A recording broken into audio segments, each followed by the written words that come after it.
हे नाथ मुझने मति शुद्ध देजो, हइये सदा सेवक भाव रहजो। છો શબ્દો મારા પણ આપ આવીને કહેજો, રાજી થઈ અક્ષર ભાવ દેજો, રાજી થઈ અક્ષર ભાવ દેજો। શ્રી સ્વામિનારાયણ ભગવાનની જય, અક્ષર પુરુષોત્તમ મહારાજની જય, ગુણાતીતાનંદ स्वामी महाराजनी जय, प्रमुख स्वामी महाराजनी जय, प्रगट गुरु हरि महंत स्वामी महाराजनी जय, सूरत अक्षरधाम महोत्सवनी जय। दरेक दिव्य हरिभक्तों ने रवि सभाना जय स्वामी नारायण।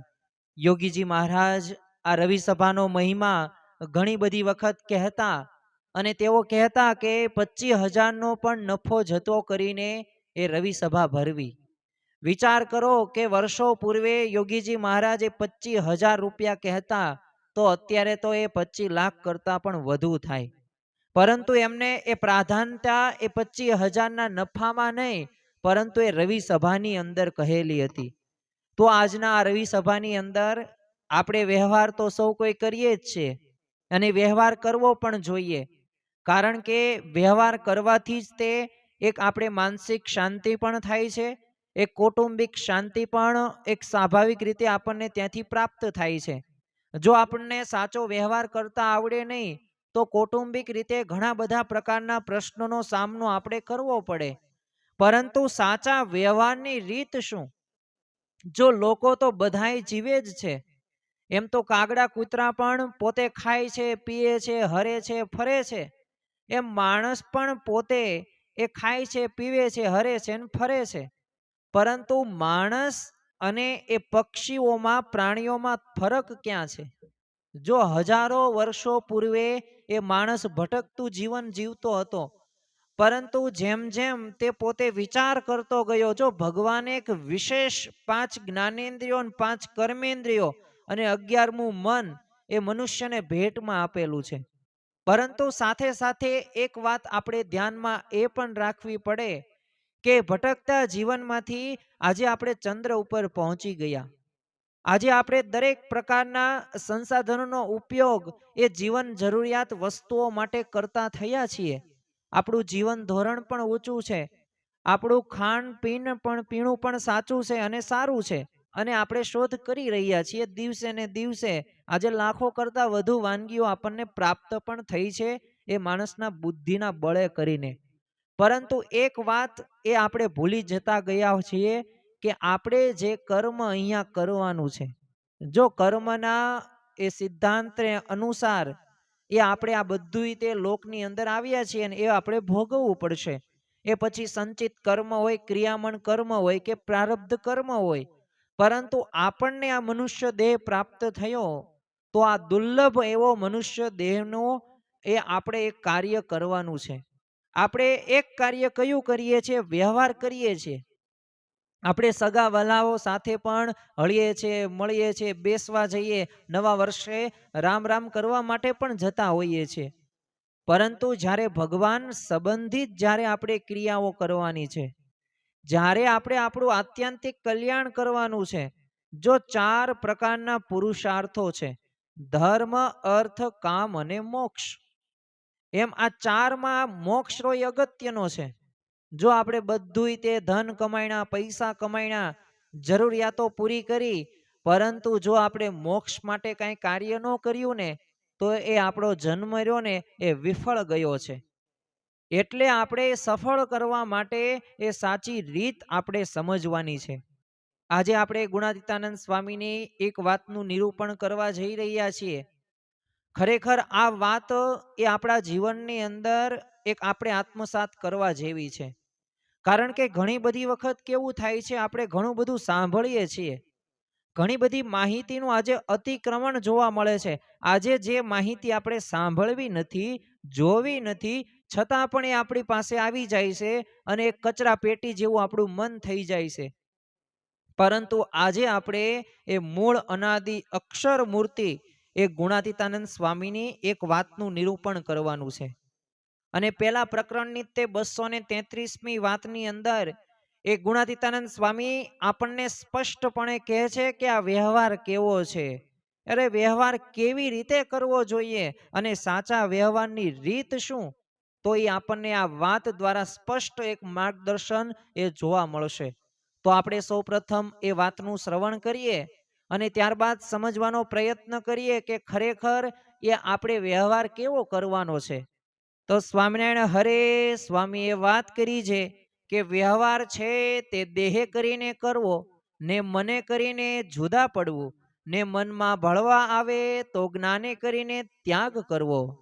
જો ખાલી એક વાક્ય છે, પરંતુ આ વાક્ય ઉપર થોડોક વિચાર કરીએ ને ત્યારે આપણને એક સાચી સમજણ પ્રાપ્ત થાય છે. એ સમજણથી જ કોઈ પણ વ્યક્તિ સુખી રહે છે. તમે ગરીબ છો, ઇટ્સ ઓકે, ગરીબી કાંઈ અભિશાપ નથી, પણ ગરીબીની અંદર તમે કેવી સમજણ સાથે એ ભોગવો છો એ પાછું અતિ અગત્યની વાત છે. તમે ધનવાન છો, તમે કરોડો અબજોપતિ છો, ઇટ્સ ઓકે, ધનવાન બનવું સારી બાબત છે, તમારી મહેનતે જ તમે કરોડપતિ બન્યા છો, પરંતુ એ કરોડો રૂપિયા પાસે હોવાથી છતાં પણ એ જો તમે મનની સમજણ નહીં હોય ને તો એ કરોડો રૂપિયા પણ તમને સુખી નહીં કરે. એમ અહીંયા ગુણાતીતાનંદ સ્વામીએ પ્રથમ જ વાક્ય કીધું કે વ્યવહાર છે તો કેવી રીતે કરવાનો છે, તો વ્યવહાર આપણે દેહે કરીને કરવાનો છે અને પાછું મને કરીને જુદું પડી જવાનું છે. અને જો મનમાં ભળવા આવે ને વ્યવહાર તો પાછું એક જ્ઞાને કરીને ત્યાગ કરવો. આ અત્યારે આપણે આ રવિ સભાનું પ્રવચન સાંભળીએ છીએ તો આ એક જ્ઞાન છે. જે શબ્દો કોના છે, ગુણાતીતાનંદ સ્વામીના છે. આ જ્ઞાન છે, આ ચરિત્રો કોના છે, એ સત્સંગી ભક્તોના ચરિત્રો છે. આ વાક્યો કોના છે, તો એ સત્પુરુષના વાક્યો છે. બસ એ જ વાક્યો, એ જ શબ્દો, એ જ અનુભવો જો આપણે આપણા જીવનની અંદર જો પાલન કરવાનો, જો સ્વ પ્રામાણિક પુરુષ પ્રયત્ન કરવામાં આવે ને તો અવશ્ય એ આપણે સાચો વ્યવહાર કરી શકીએ છીએ. જો વ્યવહાર કેવી રીતે કરવો ને એનું પણ જાણપણું આપણને આ ગુણાતીતાનંદ સ્વામી આ વાતની અંદર સમજાવે છે. જેમ અત્યારે શિયાળાનો સમય છે ને તો આપણે અલગ અલગ પ્રકારના જે આપણને લાગુ પડતા હોય, જે ભાવતું હોય એવું આપણે બનાવીએ છીએ. અમુક ગુંદર પાક બનાવે, અમુક બનાવે અડદિયો, તો આ બધી અમુક લાડવા પણ બનાવે, અમુક સુખડી પણ બનાવે.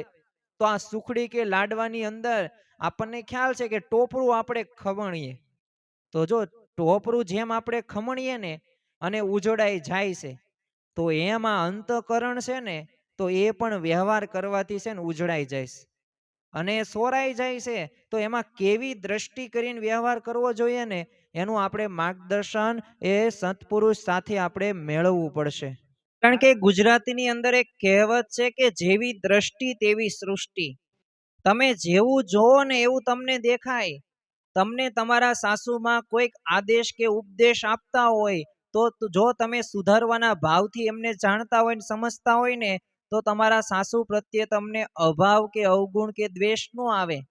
પરંતુ જો તમે નકારાત્મકતા સાથે તમે જોતા હોય ને સમજતા હોય ને તો તમારા સાસુમાં તમને ગમે નહીં. એટલે આપણે દ્રષ્ટિ રહીને એ દ્રષ્ટિ એક સાચા સંત જેમ કહે ને એ પ્રમાણે રાખવાની છે અને એ પ્રમાણે જેવું આપણે જોશું ને એવું આપણને દેખાશે પણ ખરું.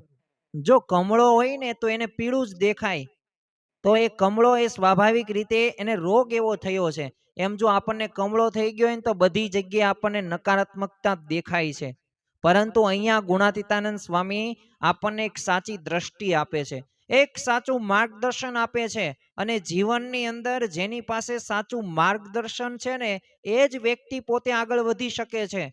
તમે રાત દિવસ મહેનત કરતા હોય પણ જો તમારી પાસે સાચું માર્ગદર્શન ન હોય ને તો એનું કોઈ ફળ પ્રાપ્ત નથી થતું. એટલે જ તે તમે જો એક વિચારો છો, એક સમજો છો, એક જાણવાનો પ્રયત્ન કરો છો કે હું આ ધંધો વ્યવસાય કે નોકરી કરું છું તો એના માટે મારે શું કરવું જોઈએ, તો એનું માર્ગદર્શન આપણે અલગ અલગ વ્યક્તિ દ્વારા મેળવીએ છીએ.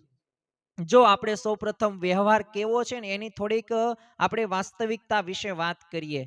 જો વ્યવહાર એટલે શું, તો દેહ અને આ દેહના સંબંધી અને એના નિભાવ માટે કરવી પડતી એક પ્રવૃત્તિ છે અને દરેકને કરવી જ પડે. આપણે ગૃહસ્થ છીએ તો આ ગૃહસ્થ જીવનની અંદર આપણે પત્ની હશે, માતા પિતા પણ હશે, ભાઈ બહેન પણ હશે, કાકા મામા માસી ફઈ સાસુ સસરા દરેક સંબંધીઓ હશે જે આ દેહ સાથે જોડાયેલા છીએ. તો જો આપણી પાછી નોકરી હોય, ખેતી હોય, તમે વેપાર હોય, ધંધો હોય, એ દરેક ક્ષેત્રની અંદર આપણે નાની મોટી જે ક્રિયાઓ કરીએ છીએ અને જે લોકો સાથે જોડાયેલા છીએ એને બધો આપણે વ્યવહાર ગણી શકાય. તો વ્યવહાર કેવો છે? તો બ્રહ્મ સ્વરૂપ શાસ્ત્રીજી મહારાજ ઘણી બધી વખત આ વ્યવહારની એક સચોટ એક માર્ગદર્શન આપતા કે આ વ્યવહાર છે ને ઊંટના બેસણા જેવો છે. જેમ ઊંટ ઉપર બેસીએ ને તો આપણને હાલક ડોલક થાય જ તે. આપણે ગમે એટલો સ્થિર રહેવાનો પ્રયત્ન ન કરીએ પરંતુ ઊંટનો સ્વભાવ કેવો છે? હાલક ડોલક થવાનો. એમાં તમને સ્થિરતા આવે જ નહીં. બસ એવી જ રીતે આ વ્યવહારમાં પણ છે ને સુખ દુઃખ તો આવ્યા જ કરે. અને જો દુઃખ રહ્યું ને એ જાજુ આવે અને આ દુઃખની અંદર આપણે સ્થિરતા પ્રાપ્ત કરવા માટે એ સાચા વ્યવહારની રીત જાણવી જરૂરી છે. રીત શા માટે જાણવી જરૂરી છે? તો એનો પણ પ્રશ્નનો હું તમને જવાબ આપું કે સ્વાભાવિક રીતે તમારે ઊંધિયું બનાવવું હોય ને તો ઊંધિયું બનાવવા માટેની રીત તમને ખબર હોવી પડે કે આની અંદર એ કાચા રીંગણા પણ આવે, તુવેર પણ આવે, બટેટા આવે, રીંગણા આવે, મરચા પણ આવે, ટમેટા પણ આવે, આ બધી વસ્તુ આવે, 10-15 પ્રકારના શાક આવે અને વધારે પડતા તમે સુખી ધનવાન હોય તો એની અંદર કાજુ પણ આવે અને સાથે સાથે ધરાક પણ આવે. અને કઈ રીતે વઘાર કરવો એ તમને ખબર હોવી પડે. પણ જો રીત જ ખબર ન હોય, રીંગણા બટેકાનું શાક તમે કરી નાખો તો, અને તમે એમ તમારા સગાવાલાને બધાને કુટુંબીજનોને કહો જો મેં તો છે ને ઊંધિયું બનાવ્યું, તો એને તો એમ લાગશે કે વાહ ઊંધિયું, ચલો ખાઈએ. અને તમે ડીશમાં જ્યારે પરોસશો ને ત્યારે એને ખબર પડશે કે આ તો રીંગણા બટેકાનું શાક છે. તો જો રીત નથી ખબર તો એ ઊંધિયું નથી, રીંગણા બટેકાનું શાક બનાવ્યું છે તમે. એમ જીવનની અંદર આ વ્યવહારમાં પણ એવું જ છે. જ્યાં સુધી સાચી રીત ખબર ન પડે ત્યાં સુધી નકામું. તમે જો થોમસ આલ્વા એડિસન પોતે મહાન વૈજ્ઞાનિક થઈ ગયા કે જેમને 1000 કરતા વધુ એ શોધો એ દુનિયાને આપી. પરંતુ આપણને એ પણ ખ્યાલ છે કે એને હજારો વખત એ આ બલ્બની શોધ કરવાના પ્રયત્નો કર્યા પરંતુ નિષ્ફળ ગયા, પણ અંતે પોતે સફળ થયા. પરંતુ આના આધારે આપણે એ તો સમજી જ શકીએ કે જો એ ભૂલમાંથી એ પોતે શીખ્યા અને એ સાચી રીત સુધી પહોંચ્યા ને ત્યારે બલ્બની શોધ થઈ. એમ વ્યવહાર આપણે કરીએ છીએ અને રીત આપણને ખબર ન હોય ને તો એ બધુંય નકામું. અને જો આખી જિંદગી આપણે વ્યવહાર કરીએ જ છીએ, એનું ફળ શું છે?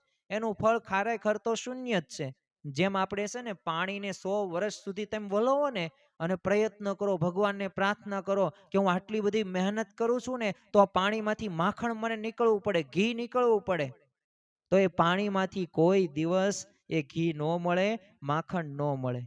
એમ આકાશને 100 વર્ષ સુધી ચાટીએ તો એ ખારો સ્વાદ આવે આપણને? નો આવે. એમ આખું આ જીવન આપણું આ લૌકિક કાર્યો પાછળ ખર્ચીએ નાખીએ તો એનું ફળ કાંઈ આવે નહીં. જ્યાં લગી જગ વિસ્તર્યો મૃગ તૃષ્ણા પાણી રે. એ મૃગ તૃષ્ણા એટલે એ ઝાંઝવાના જળ. ઉનાળાનો સમય હોય ને આપણે ગાડી લઈને જતા હોય અને સામે રસ્તામાં આપણને પાણી જેવું લાગે, ખાબોચ્યું, પણ ત્યાં નજીક જઈએ ને તો આપણને એક અનુભવ થાય કે લ્યો આ તો ઝાંઝવાનું જળ છે. રણની અંદર પણ આ ઘટના બને છે.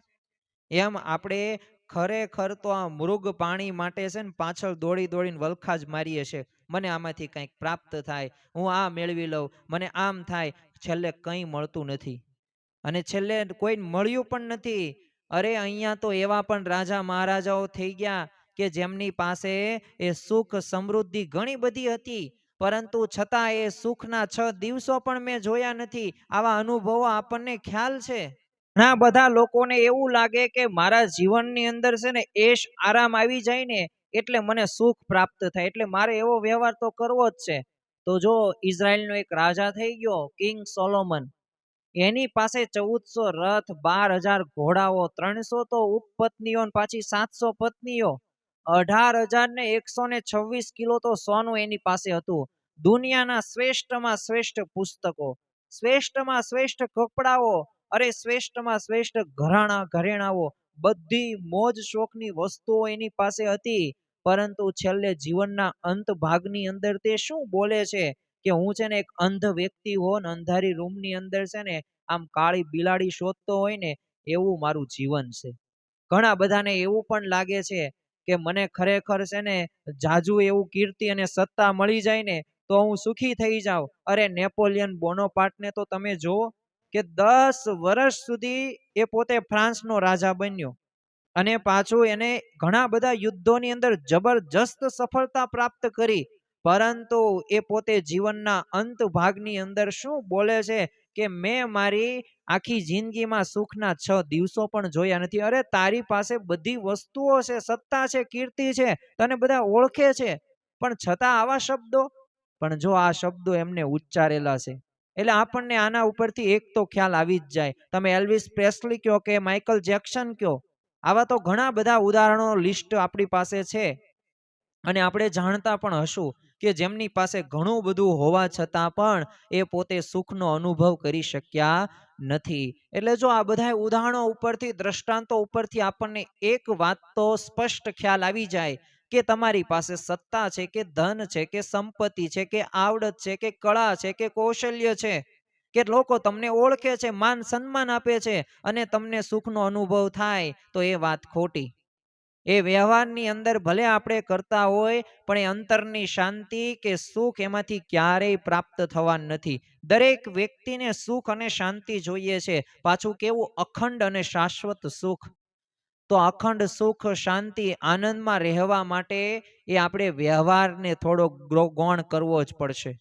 જો એ મનમાં ભળવી નાખ્યો વ્યવહાર, તો સમજી લેવાનું કે આપણે આધ્યાત્મિક માર્ગની અંદર અને એ ભગવાન અને સંતનું, એ સત્પુરુષનું એ સુખ આપણે લઈ નહીં શકીએ. જો આપણને એક પ્રશ્ન એવો પણ થાય કે ખરેખર તો વ્યવહાર આવો છે અને આ બધાના લોકોના ઉદ્ગારો સાંભળીને આપણને લાગે તો પછી અમારે વ્યવહાર કરવો કેવી રીતે, તો આજે આપણે એનાય મુદ્દા થોડાક જોવાના છીએ. કારણ કે આજે આપણે એક એવું વિશ્લેષણ કરવા જઈ રહ્યા છીએ કે તમારા દરેક પ્રશ્નનો જવાબ એ આપણે દઈ શકીએ. અને એ પાછા શબ્દો કે વાક્યો એ મારા નથી, આ શાસ્ત્રોના છે, એ સત્પુરુષના છે, એ ગુણાતીતાનંદ સ્વામીની વાતોના છે. જો વ્યવહાર તો કરવાનો જ છે અને એ વિના કઈ ચાલશે પણ નહીં. અને એ આપણી પાછી પવિત્ર ફરજ માનીને સારામાં સારી રીતે વ્યવહાર કરવો જોઈએ. એ પૈસા તો કમાવા જ જોઈએ, ધન તો મેળવવું જ જોઈએ, સંપત્તિ તો આપણી પાસે હોવી જ જોઈએ, પરંતુ એ મને કરીને પાછો જુદો રાખવાની વાત એ આપણે પાછા મનની અંદર રાખવાની છે. કારણ કે મનમાં એ બધી આસક્તિ રહી ગઈ તો વાત પૂરી થઈ ગઈ. વ્યવહાર છે તો કરવો ને મને કરીને જુદું રહેવાનું. તમે જો ધૃતરાષ્ટ્રને ભીમ મળ્યા, હવે એવું હેત વ્યવહારમાં દેહે કરીને રાખવું, જેમ કોઈ ગરાસિયાના જેવું હેત રાખવું અને જો મને કરીને, જીવે કરીને જુદા જ રહેવાનું, એમાં ભળવા આવે ને તો એનો ત્યાગ કરવાનો. અને વ્યવહારમાં તો હરખ શોખ થાય, એ જ એક માયાનું રૂપ છે. અને આ માયા પણ એવી જ છે. જ્યારે ઉત્તર ગુજરાતની એ બાય હરિભક્તો પણ હતા, એમાં ડાંગરવાના જતન ફોય હતા. હવે એમના ઘરે મહારાજ 30 થી 32 વખત આવેલા હતા. હવે આ ડાંગરવાના જતનબાઈએ જ્યારે રાઠોડ ધાંધલના ત્યાં સાળંગપુરની અંદર સમયો ઉત્સવો ફૂલદોલનો કરેલો મહારાજે, તો ત્યારે આવેલા. એમાં સૌરાષ્ટ્રની બાય હરિભક્તોએ પણ ફગવા એટલે કે માગણીઓ માગેલી હતી, પ્રાર્થનાઓ કરી હતી. એમાં ઉત્તર ગુજરાતની બાય હરિભક્તોએ પ્રાર્થના કરી કે મહાબળવંત માયા તમારી, જેણે આવર્યા નર નારી, એવું વરદાન અમને ન દીજીએ કે માયા અમને ન વ્યાપે. તો આ એક ઉત્કૃષ્ટ સ્વામિનારાયણ સંપ્રદાયની અંદર એક આ પ્રાર્થના છે કે આ તમારી માયા એવી છે ને કે અમે સમજી નથી શકતા, પરંતુ આ માયા અમને ન વ્યાપે ને એનું ખાસ અમે એવી ફગવા અમે પ્રાર્થના માગીએ. જો એમને ધન ન માગ્યું, સુખ ન માગ્યું, એ પોતાનું દેહિક રીતે રક્ષા ન માગી, પરંતુ માયા નો વ્યાપે ને એવું જ એમને માગ્યું. તો જો આવા ભક્તને ભગવાન પાસે માગતા આવડે છે.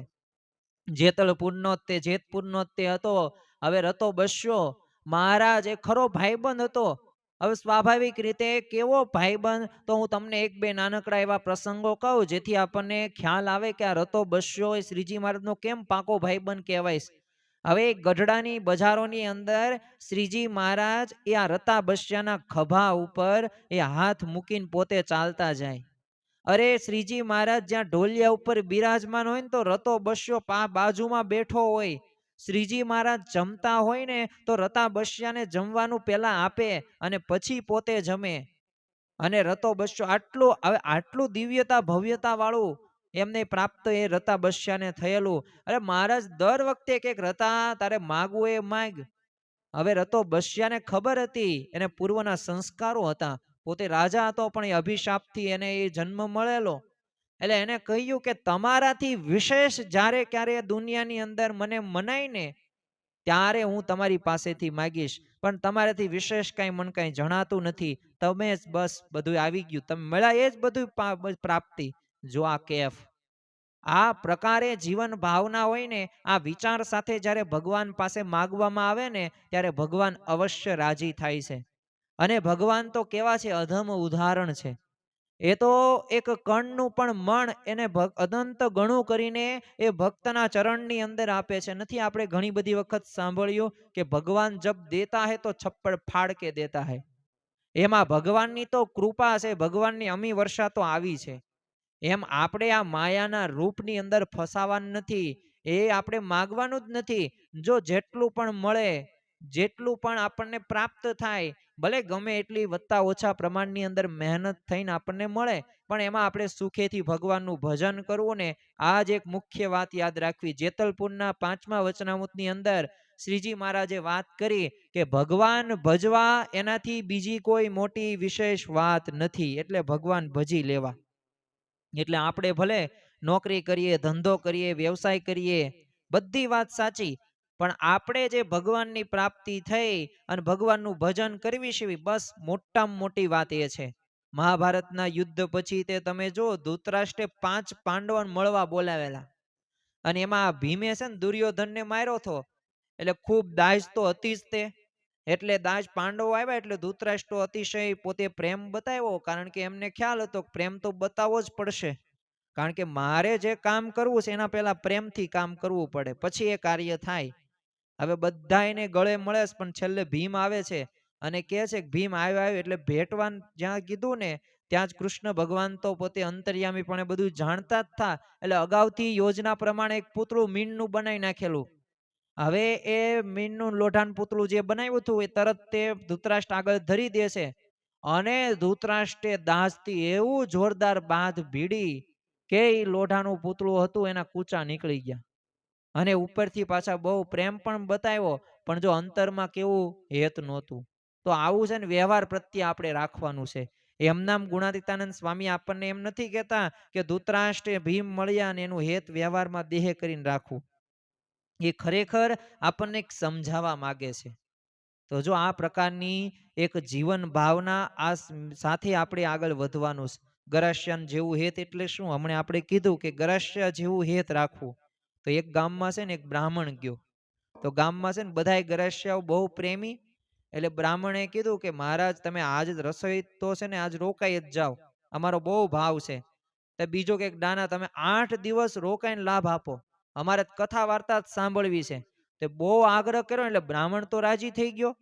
તો પછી બ્રાહ્મણે પૂછ્યું કે સારું પણ મારે કોના ઘેર ઉતરવાનું છે એ તો મને કયો. અને ત્યાં જ તે બધા ગરાસિયા હતા એકબીજા સામે જોવા લાગ્યા અને કીધું કે હા ઈ તમે કયો. પછી તો જો આવી રીતે ખોટો ભાવ દેખાડ્યો એટલે પછી બ્રાહ્મણ ત્યાંથી વિદાય લઈ લે છે ને એને ખબર પડી ગઈ. તો જો આ પ્રકારે એક દેખાડવાનું વ્યવહાર, પણ જો મનથી નહીં.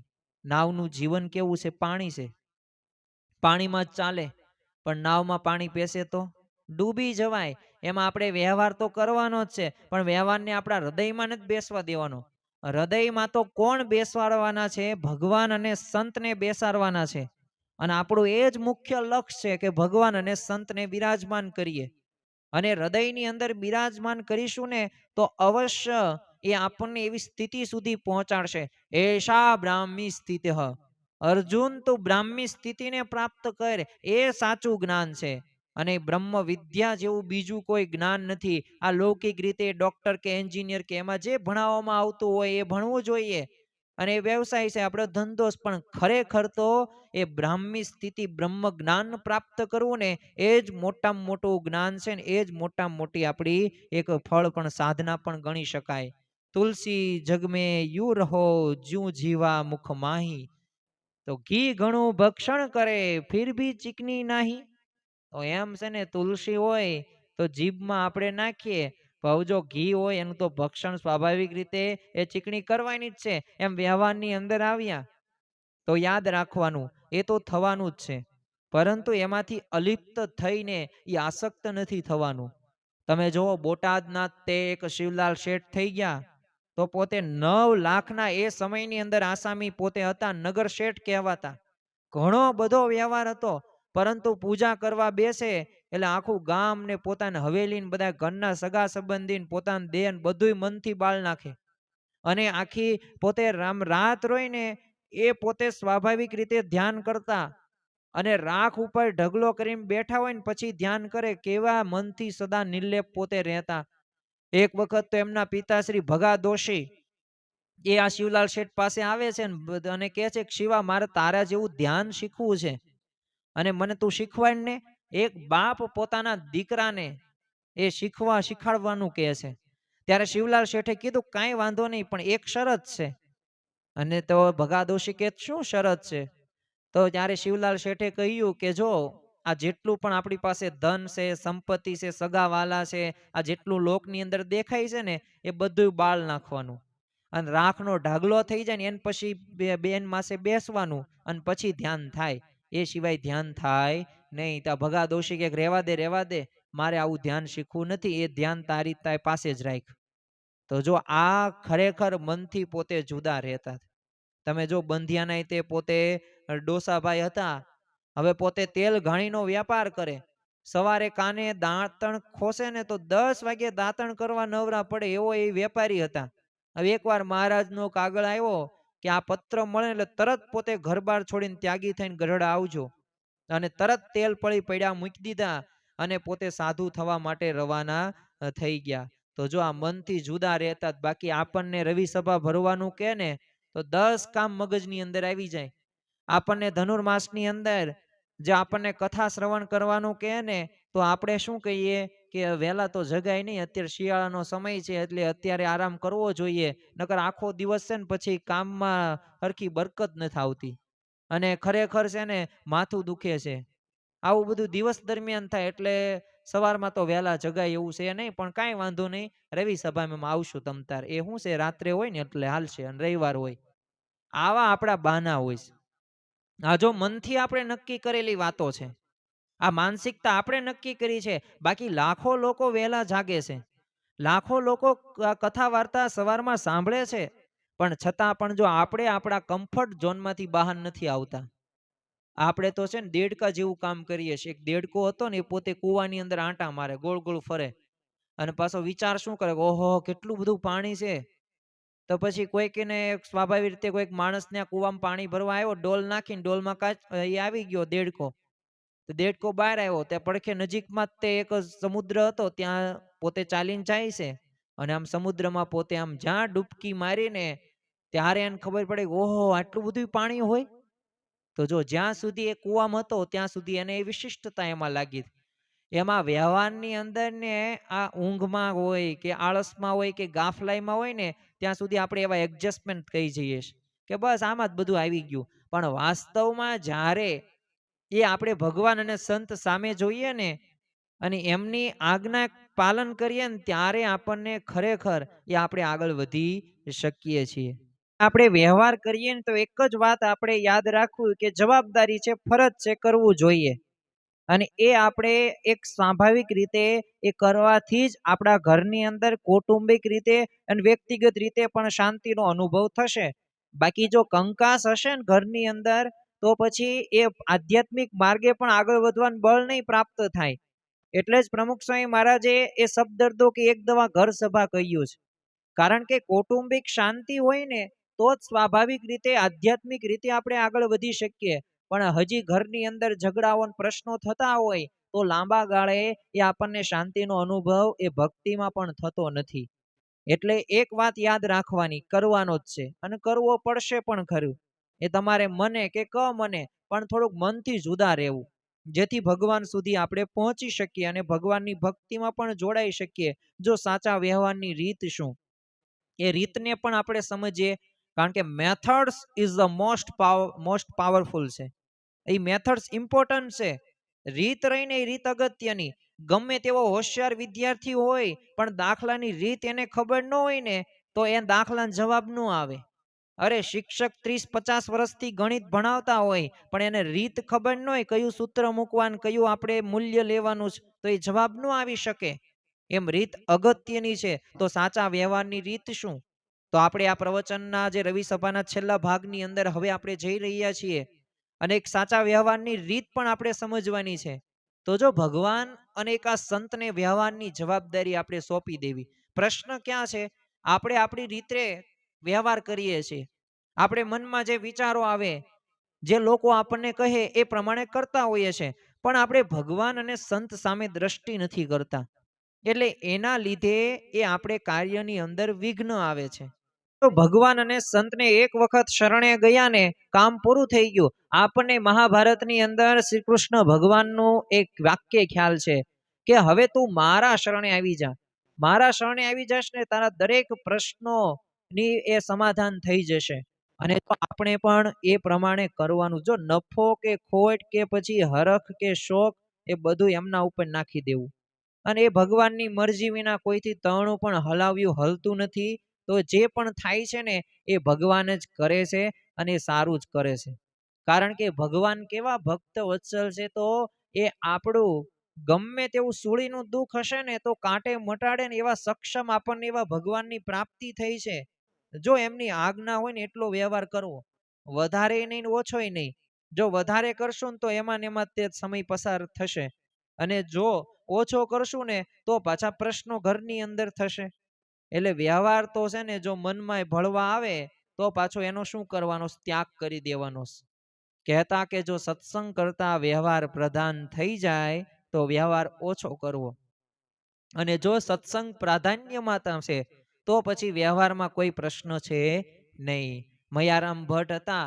હવે એના ભાઈ નવી દુકાન શરૂ કરવા બેઠા. એટલે દુકાનમાં શું લાવીશું, શું કરીશું, આ બધું રાત્રે છે ને વાળું પાણી કરીને પોતે બેઠેલા અને નક્કી કરેલું. હવે પોતે યજમાન વૃત્તિ વાળા હતા, યજમાનની બધી ક્રિયા ને એવું બધું કરતા હતા, બ્રાહ્મણ હતા. એટલે સ્વાભાવિક રીતે ચર્ચાઓ એટલી બધી વધી ગઈ ને, તો સવાર કુકડો બોલ્યો. બેયને થયું કે હજી તો આ શરૂ નથી કર્યું અને ત્યાં રાત વીતી ગઈ, તો પછી આ શરૂ થશે ત્યારે કેવા હાલ આપણા થશે. એટલે હવે પાણી લઈ લો કે આજથી આવો વેપાર કરવો નથી. તો જો અંતરદ્રષ્ટિ કરી, સાચા વ્યવહારની રીત એ મનની અંદર એમને ખબર હતી. એટલે જો આવી પાછી આપણને સ્વાભાવિક રીતે એ થવું પણ જરૂરી છે. અંતરદ્રષ્ટિ થઈ, પણ એ ભગવાનના આપણે શરણે જઈએ ને સત્સંગ કરતા હોય ને તો આપણને આવા વિચારો આવે. બાકી આપણને કેવા વિચારો આવે કે એક નહીં બીજું કરીએ, બીજું નહીં ત્રીજું કરીએ. આમ આપણે પ્રવૃત્તિમાં એટલા બધા રચ્યા પચ્યા રહીએ કે એમાં કોઈ પણ પ્રકારે આગળ વધતા નથી. જો આપણો વ્યવહાર આપણે સત્સંગ કરવામાં નડતો હોય ને, તો એને ઘટાડવાનો છે. રવિ સભા હોય કે ઘર સભા હોય કે સાહિત્ય વાંચન હોય કે પછી સેવા હોય, એ અન્ય કોઈ પણ સત્સંગ પ્રવૃત્તિઓમાં છે ને, એ આપણને નડવો ન જોઈએ. અને જો એ નડશે ને, તો ખરેખર આપણે આપણા જીવનની અંદર ઘણું બધું આપણે ગુમાવી દેશું. અને ગુમાવી દેશું એટલું જ નહીં, એ સ્વાભાવિક રીતે આપણે જે એક લક્ષ્ય છે ને, એ લક્ષ્ય સુધી આપણે પહોંચી નહીં શકીએ. એટલે જીવનમાં આ બધું અગત્યનું છે અને કરવું જ જોઈએ, પરંતુ સાથે સાથે પાછું સત્સંગ કે સમાગમ કે એ પણ થવું જોઈએ. કારણ કે વ્યવહારમાં જો હરખ શોખ તો થાય, એ એક માયાનું રૂપ છે. પ્રમુખ સાહેબ મહારાજ દિવસની અંદર તમે જુઓ કે આપણને ખ્યાલ હતું કે 96 વર્ષ સુધી એ બીજાના ભલામાં આપણું ભલું સાથે જીવ્યા, પરંતુ એ 24 કલાકમાંથી 12 થી 14 કલાક પોતે પ્રવૃત્તિ કરતા. પણ બધી ભગવાન સંબંધી જ હોય, છતાં પણ જો જ્યારે એક પ્રવૃત્તિમાં બીજીમાં જોડાય ને, તો તરત જુદી ક્રિયા તે ધબ દઈને પડતી મૂકી દે અને પાછું મને કરી ક્રિયામાં ભળતા નથી. અને મને કરીને ભળ્યા ત્યારે કહેવાય કે જ્યારે ક્રિયારૂપ તો ક્યારે, તો એને જો મનસુબા કર્યા કહેવાય. આપણે આ કરી શકતા નથી. જો મહંત સ્વામી મહારાજ પણ આટલી બધી પ્રવૃત્તિઓ કરી રહ્યા છે, વિચરણ હોય, સ્વાભાવિક રીતે વ્યક્તિગત મુલાકાત હોય, સંસ્થાકીય અમુક જે તે પ્રવૃત્તિઓની અંદર નિર્ણયો લેવાના હોય, તો દરેકની અંદર પોતે જો ભગવાનમય ક્રિયા કરે છે. એ બેસવા નથી દેતા, એટલે જ તે એ સ્વાભાવિક રીતે આ બધુંય કાર્ય એ કરી શકે છે. જો એ ન થાય ને, એ માટે મહારાજને જો કરતા હરતા જાણવાના છે. એ શાસ્ત્રીજી મહારાજે શિરે 5 મંદિરો બાંધવાનો ભાર હતો. પૈસાની ભીડ, માણસોય ન મળે, પાછા વિરોધ પણ એવા કરે. પણ સંતો ઓછા ને બીજા પાછા ઘણા બધા પ્રકારના પ્રશ્નો હતા. પણ છતાં પણ જ્યારે પથારીમાં પડે ને, એટલે તરત એમને ઊંઘ આવી જાય. તો આનું કારણ એ પોતે કહેતા કે જો આ સમુદ્રમાંથી પાણી ભરીને એક બેડું માથી મૂકીએ ને, તો એ સ્વાભાવિક રીતે માથે મણભાર લાગે. પણ સમુદ્રમાં ડૂબકી મારી દઈએ તો કરોડો મણ પાણી ફરે ને વળે ને, છતાં ભાર ન લાગે. એમ મનમાં જો ક્રિયાઓનો ભાર રાખીએ ને, તો મૂંઝવણ થાય. પણ જો ભગવાનને સોંપી દઈએ તો હળવા ફૂલ. તો આપણે હળવા ફૂલ થવાનું છે. અને એ હળવા ફૂલ થશું ને, તો જ વાંધો નહીં આવે. જ્યારે આપણને દિલ્હી અક્ષરધામની અંદરનો એક પ્રસંગ આપણને ખ્યાલ છે, પ્રમુખ સ્વામી મહારાજે કાર્ય નિરીક્ષણ માટે નીકળેલા, સાથે બ્રહ્મવિહારી સ્વામી પણ હતા. એટલે બ્રહ્મવિહારી સ્વામીએ સાહજિક એમની સાથે વાર્તાલાપ કીધું કે બાપા, આ બધા પથરાઓ આટલા બધા જોઈએ છે ને, તો કોઈક કંપનીને આપણે આપીએ ને કોન્ટ્રાક્ટ, તો આમ પોતે આમ છાતી આમ બેસી જાય, એમનું કરી જ ન શકે. તો તમને આ ભાર નથી લાગતો? તમને એક કાંકરી જેટલો ભાર નથી લાગતો? ત્યારે પ્રમુખ સ્વામી મહારાજે કીધેલું, ભગવાન સર્વ કરતા હરતા છે, એ આપણે ભાર રાખવો ન જોઈએ, બધું એમના માથે. જે હરિ કરે છે હોય, અને સાચું જ કરે છે ને સારું જ કરે છે. એટલે જ તે તમે જો અત્યારે એ આજે સત્સંગ આટલો બધો વિકાસ પામ્યો છે. આજે હરિભક્તોના જીવનની અંદર અણિશુદ્ધ વર્તનો જોવા મળે છે. તો આ શા માટે? એ ભગવાન સર્વ કરતા હરતા છે. એ પ્રેરણા આપનાર, વિચાર આપનાર એ ભગવાન અને સંત જ છે. અને જો ક્રિયારૂપ થઈને વ્યવહાર કરીએ ને, તો એમય આપણને બની જાય છે. અને સત્પુરુષને એ આપ ગમતુંય નથી. પ્રાગજી ભક્ત હતા, હવે જુનાગઢમાં કંસારવાળા તપેલા ઉટકતા. તો એમાં છે ને તળિયે કંસાર ચોટ્યો ને, એટલે ઉખાડવા થોડુંક જોર કર્યું ને, ત્યાં જ તે ભગવાનમાં વૃત્તિ થોડીક તૂટી ગઈ. અને સ્વામી સભા મંડપમાં હતા, એટલે ઊભા થયા ને ત્યાં જઈને પ્રાગજી ભક્તને કીધું કે પ્રાગજી, ગોબરો થઈને મૂર્તિ ભૂલીને શું સેવા કરેશ? એટલે કે જે કાંઈ આપણે ક્રિયા મંદિરની અંદર એ હોય ને, સ્મૃતિ વિના થાય ને, તો એ ગોબરી છે, એવું જો ગુણાતીતાનંદ સ્વામી સ્પષ્ટ જણાવી દીધું. હવે ખાલી એક એટલી વૃત્તિ એક ભગવાનથી સાઈડમાં ગઈ અને ત્યાં જો કીધું, તો એમ આપણે પણ હવે તમે આપણો વિચાર થોડોક કરીએ ને, અંતરદ્રષ્ટિ કરીએ ને, ત્યાં તો આપણે જો દરેક ક્રિયાઓની અંદર એ આપણે આવું કરી શકતા નથી. અને આપણે તો નકરો વ્યવહાર જ પ્રધાન હોય છે. પૈસા હોય, લોભ હોય, કામ, સ્વાદ, સ્નેહ, આ બધું આપણામાં હોય છે. ભગવાન સંબંધી આપણે મૂર્તિઓ દર્શન કરીએ ને, તો આપણને યાદ પણ નથી રહેતી કે ભગવાને મહારાજે કેવા વાઘા પહેર્યા હતા. તો જો આ આપણી એક માનસિકતા છે. આ માનસિકતાને આપણે તોડીને ભગવાન સુધી આપણે પહોંચવાનું છે. અને જો આ થશે, આપણે જો ધારીશું, તો આ સુધી પહોંચશું પણ ખરી. જો આપણી ગુણાતીત ગુરુવર્યના જીવનની અંદરથી આપણને આવી પ્રેરણાઓ પ્રાપ્ત થતી હોય, તો આપણે કાંઈ એટલું બધું કામ નથી, આપણે બધા એટલા બધા વ્યવહાર લઈને નથી બેઠા. તો આપણે તો કરી શકીએ એમ છીએ. અને જો વ્યવહાર રહ્યો ને, એક પ્રકારની માયા છે. એ માયામય સુખ દુઃખ વિનાનું કાંઈ હોય નહીં. એ વ્યવહારમાં હરખ શોખ આવ્યા જ કરે. તમે ગમે એટલું સારું કરવા પ્રયત્ન કરો ને, તો એમાં પ્રશ્નો આવવાના છે. કારણ કે એ સંસ્કારે સંબંધી સર્વે મળ્યા રે, એ છે જૂઠી માયા કેરી વાળ, અંતકાળે સગું નહીં કોઈનું રે. એ બધાય સંસ્કારે ભેગા થયા છીએ. કંઈક કોઈકના કર્મો કે આધીન મળ્યા છીએ. અને કોઈક સુખ આપશે, કોઈક દુઃખ આપશે, કોઈક અફસોસ કરાવશે, તો કોઈક નિંદાને પાત્ર કરે, કોઈક જશ આપશે, કોઈક અપજશ આપશે, કોઈક લાભ કરાવશે, કોઈક એ નુકસાન કરાવશે. તો આ તો સંસારની એક વાસ્તવિકતા છે. અને આ સંસારની વાસ્તવિકતાની અંદર આપણે સૌ કોઈ જીવી પણ રહ્યા છીએ. જો એક બ્રાહ્મણ છે ને, એનો દીકરો મરી ગયો. હવે એની પાછળ એ પણ માથું કૂટીને મરવા માટે તૈયાર થઈ ગયો. એટલે એને કહ્યું કે સ્વાભાવિક રીતે આ પ્રકારની જે વિચારધારા રહી, શું કોઈના ઘરે કોઈના દીકરા કે કોઈ મૃત્યુ થયું જ ન હોય? અને એ ત્યારે સ્વાભાવિક રીતે એ દરેકના ઘરે જાય છે ને પૂછે છે ને, ત્યારે તો કોઈક ને કોઈક દાદા કે માતા કે પિતા, ભાઈ કે બહેન મરેલા જ હોય. તેમ દરેકના ઘરની અંદર આ પરિસ્થિતિ તો છે જ તે. એટલે માયામય છે આ દુનિયા. આ માયામાંથી બહાર આવવાનું છે. ચિંતામણી તુલ્ય એ આ મનુષ્ય દેહ પ્રાપ્ત થયો છે. અવિનાશી ફળ પ્રાપ્ત આપણે કરવાનું છે. નંદ રાજા હતા, એને આખી પૃથ્વીને ધન દરિયામાં ભેગું કરેલું. અને દરિયામાં રસ્તો કરવા માટે એની પાસે એ હાડકું હતું ને, તો એ હાડકું હતું ને, નારદજીએ કહ્યું કે આ જે હાડકું રહ્યું ને, જે એમની પાસે રાખે છે 24 કલાક, એ તો એમની એક પ્રિય જે રાણી હતી ને એનું હાડકું છે. અને આ રાણીને ગમ્યું નહીં તો એને હાડકું બાળી નાખ્યું. હવે નંદ રાજાને તો એટલો બધો આઘાત લાગ્યો, કારણ કે દરિયામાં બધું આખી પૃથ્વીનું ધન ભેગું કરીને રાખેલું, પણ રસ્તો ક્યારે દરિયો બતાવે? ક્યારે જે એની પાસે હાડકું હોય તો રસ્તો બતાવે. પણ એની રાણીએ તે, એની પત્નીએ જ તે એ પ્રકારે કૃત્ય કર્યું અને હાડકું બાળ નાખ્યું. તો આવો એ આઘાત લાગ્યો તો તરત પોતે મૃત્યુ પામ્યા. તો જો આ મનથી બધું નક્કી કરી નાખેલું હતું, હૃદયમાં વ્યવહારને બેસાડી દીધો હતો, એટલે એનું મૃત્યુ થયું. તો આવું ભૂલ આપણે ન કરવી જોઈએ. એટલે ખાસ આપણા જીવનની અંદર વ્યવહાર તો આપણે કરવાનો જ છે. અને દેહ કરીને કરવો, મને કરીને જુદા પડવાનું છે. અને જો મનમાં ભળવા આવે ને તો જ્ઞાને કરીને ત્યાગ કરી દેવો. જો આજની આ રવિ સભાનો મુખ્ય ઉદ્દેશ એ જ છે કે આપણા જીવનની અંદર એક સાચું માર્ગદર્શન મળે, સાચા શબ્દો આપણે મળે, સાચા ઉદાહરણોથી આપણા જીવનની અંદર આપણે કેવો વ્યવહાર કરવાનો છે, અને આ વ્યવહારની વાસ્તવિકતા સમજીને એક વ્યવહારની રીત પ્રમાણે આપણે આગળ વધવાનું છે. અને આપણે તો એક જ તે સંકલ્પ રાખવાનો છે કે આપણે બ્રહ્મરૂપ થવું છે અને પરબ્રહ્મની ભક્તિ કરવી છે. એ એકાંતિક ધર્મના જે 4 અંગો છે, ધર્મ, જ્ઞાન, ભક્તિ અને વૈરાગ્ય, એ આપણે સિદ્ધ કરવા છે. અને મહારાજ સ્વામીને રાજી કરીને એ અક્ષરધામમાં જવું છે.